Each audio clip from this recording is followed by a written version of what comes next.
Hello, ladies and gentlemen, and welcome to the Aurora Smedley podcast, where I speak with you about what the world needs to hear. And in today's episode, I'm going to be talking about 5-element theory and traditional Chinese medicine.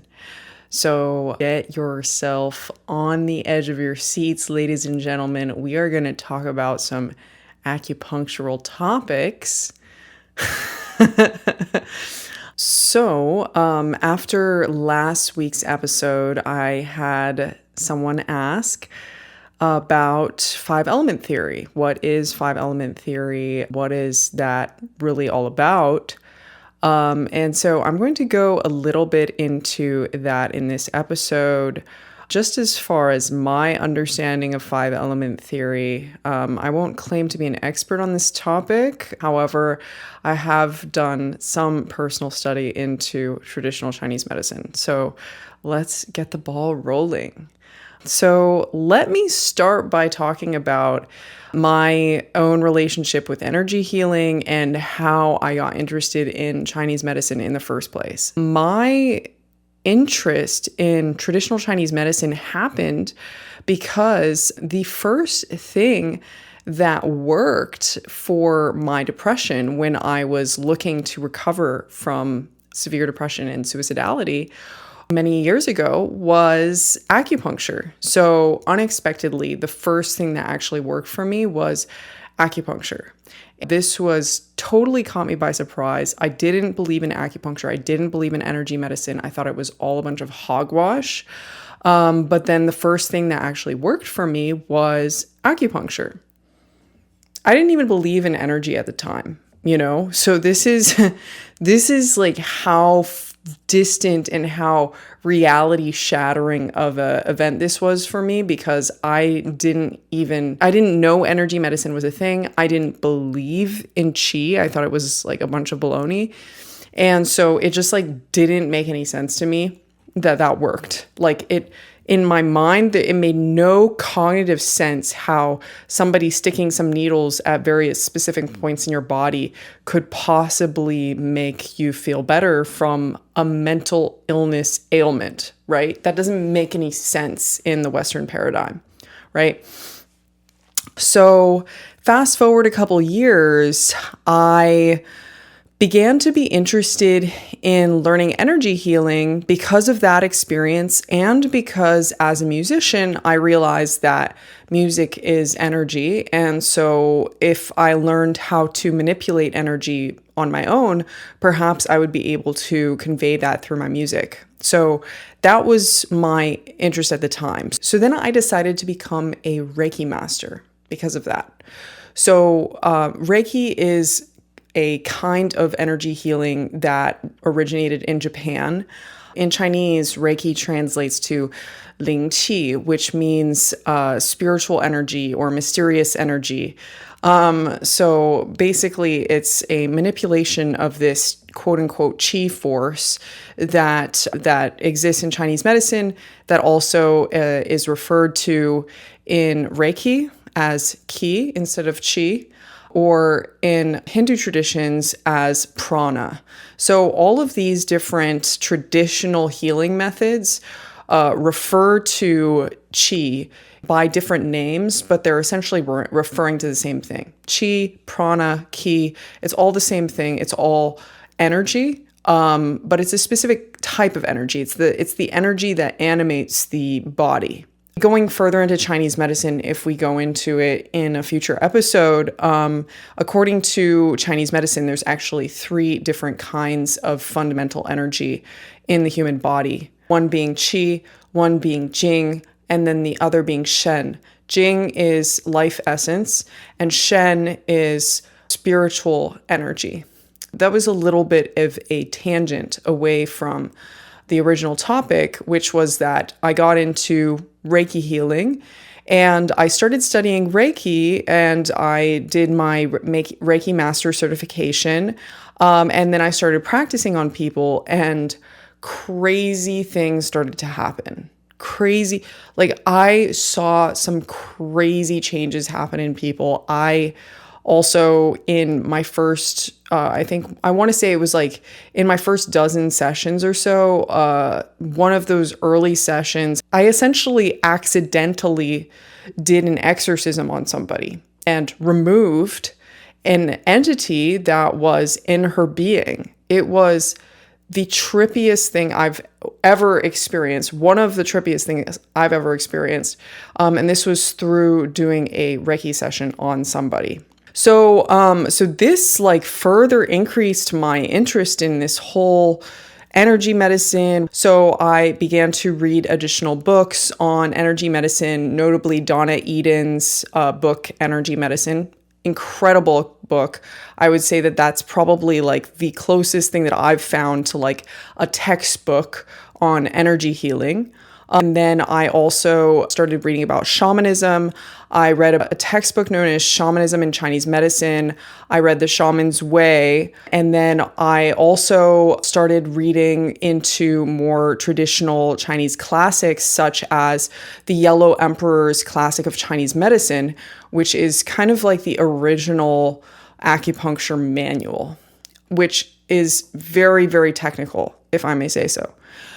Then I further kind of developed this knowledge, surprisingly, through Chinese martial arts. I very strongly studied Chinese martial arts for about a year. A lot of the principles of Chinese medicine are actually very intertwined with martial arts knowledge, because a lot of the advanced martial arts practitioners learn and practice how to direct, move, and store qi energy in their body in order to become impervious to attacks and hits and to create stronger strikes. To the Western ear, these would be very mystical practices, but in Chinese martial arts, this is very known as being kind of critical to their study.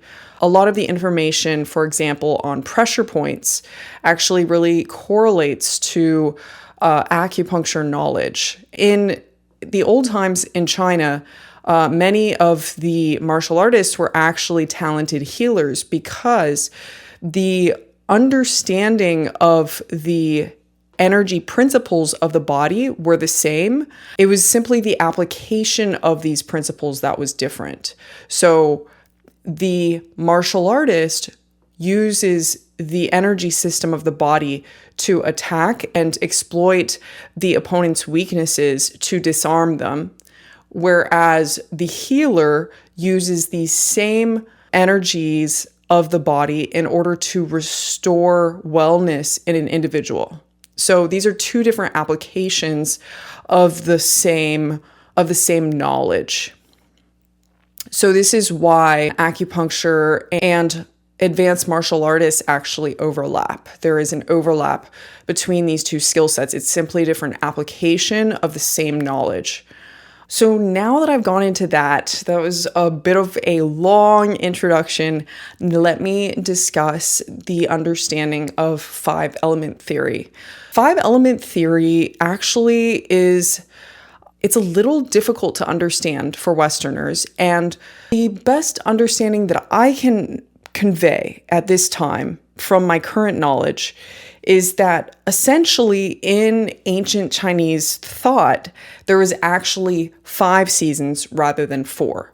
So in the ancient Chinese way of thinking, there was actually 5 different seasons, and these correlate to the 5 elements that we know and love in Chinese medicine. So these 5 elements are wood, fire, earth, metal, and water. And the 5 elements are a bit different than how we see them in Western culture as well, because in Chinese medicine, these 5 elements are not actually correlated to a specific element per se, but they are more referring to specific energetic tendencies. So they are referring to the characteristic of the energy. So For example, wood energy is when the energy is expanding, it's rising, it's pushing forth, it's marching along, it's like going towards the goal.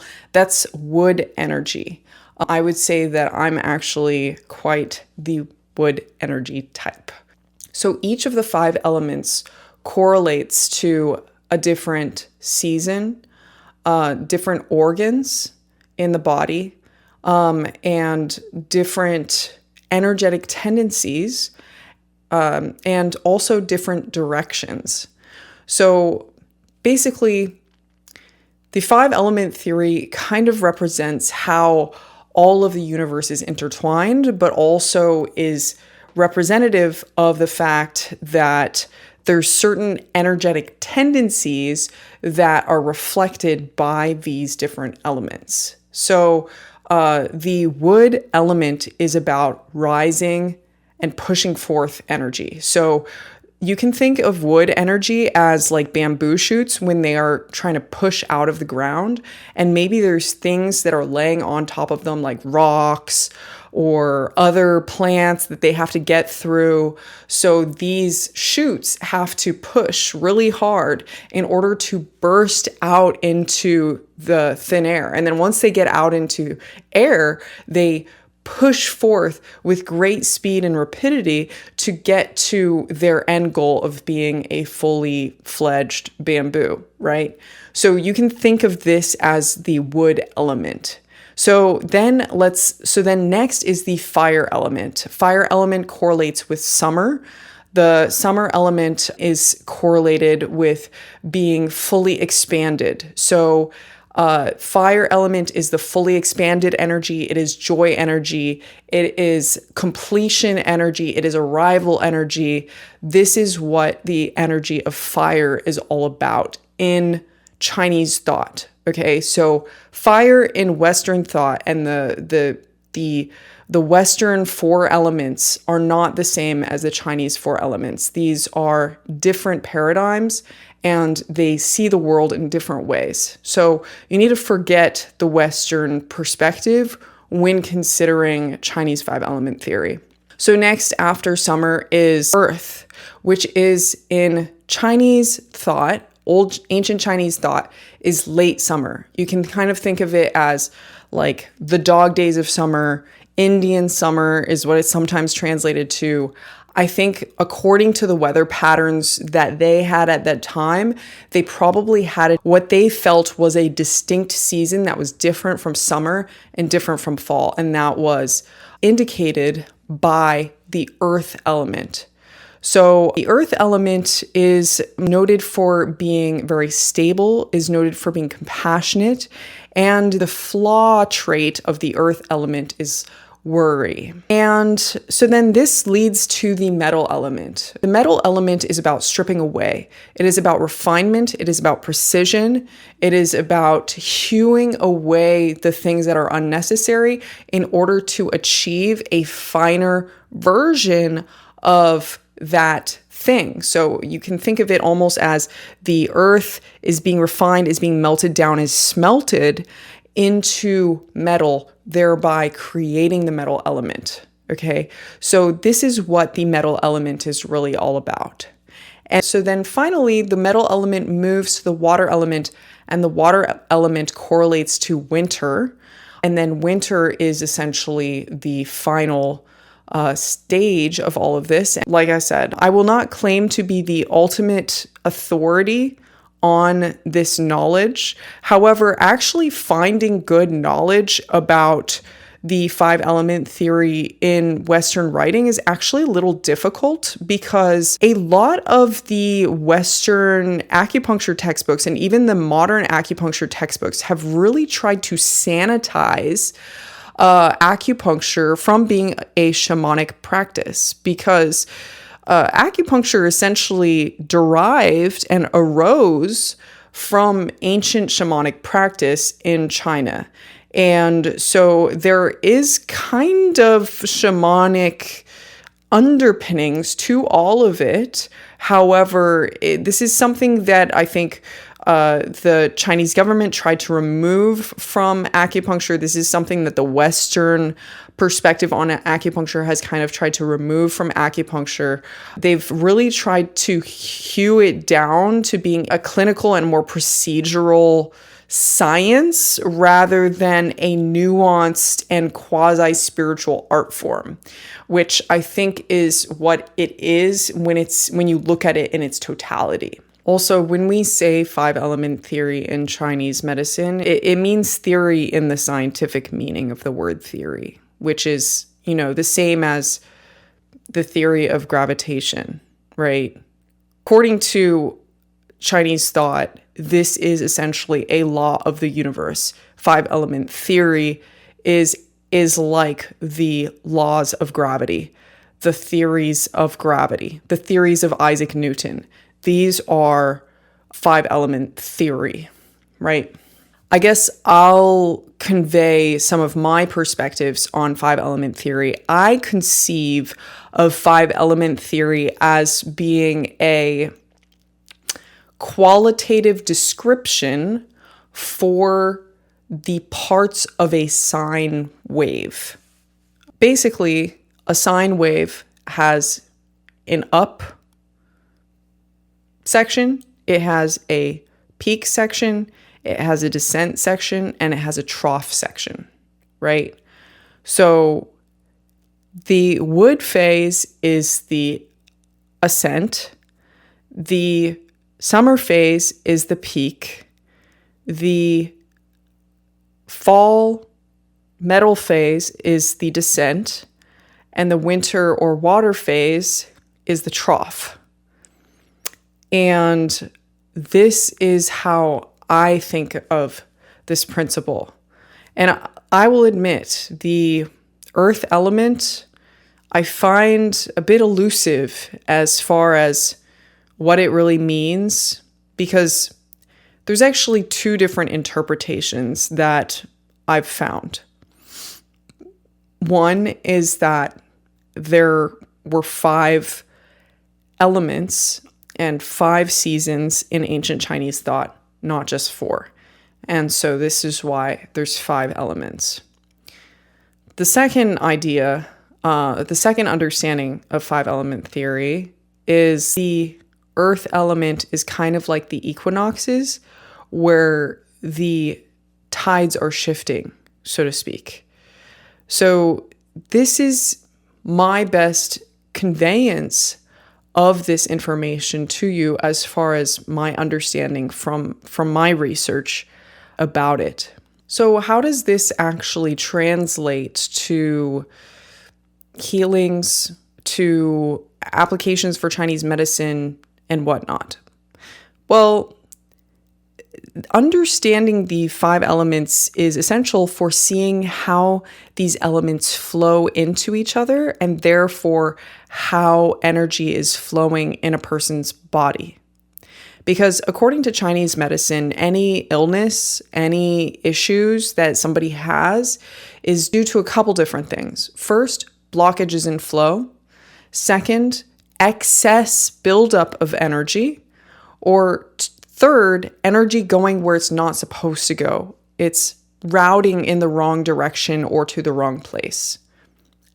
So when you resolve the flow of the energy, then everything restores itself. So this is kind of a very different perspective than Western medicine, because Western medicine perspective is that an external force must come in to force the body into submission, into health, right? We need to come in and externally impose something that is going to force the body into health. But from the Chinese medicine perspective, when you remove the blockages, when you align the flow to where it's supposed to be, health naturally arises without you really having to do anything. And this actually ties into the Taoist principle of Wu Wei. Wu Wei is something that is very bizarre to Western thought, which is the idea of least effort. So it's doing something that requires the least amount of forcing. So Wu Wei does not mean you do not take action. Wu Wei means that you are not efforting. You are not forcing. You are not forcing a result. You are simply in flow with the Tao, with the universe, and with alignment with all that is. So this is the essence of Wu Wei. So essentially, acupuncture is kind of taking this Wu Wei perspective to the human body and to health. And that is that if we simply allow the flow or support the flow or readjust the natural flow of the body will naturally heal itself because the body has innate intelligence, and it will heal itself when the obstacles to its wellness disappear. This is a kind of final principle of Chinese medicine and how Chinese medicine works that is different from Western medicine perspectives. So with that, I thank you for listening in on this podcast. I hope that it's been interesting and supportive for you. I love this topic. I love talking about Chinese medicine and energy medicine. It's so fascinating for me. I feel like I've only touched the tip of the iceberg with knowing about it, and I'm delighted to share more about it with you in the future. So I hope you have a very lovely week, and I look forward to seeing you in the next podcast.